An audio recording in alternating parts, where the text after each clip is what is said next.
Over the last 2 decades, the major goal of all developments we performed in electric mobility was clear: making e-mobility practical and accessible.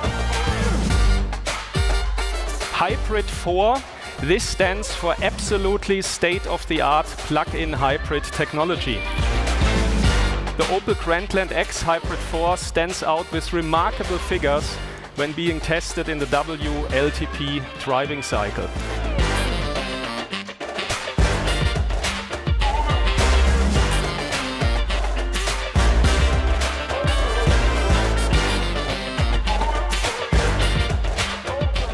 Some of the optical things that we've done on the car is really stretch the car out, so the wheelbase is longer, and we've made all of the lines really stretch through the car to the very end.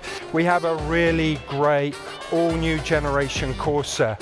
It's German, it's approachable, it's exciting, and most importantly, it's electric.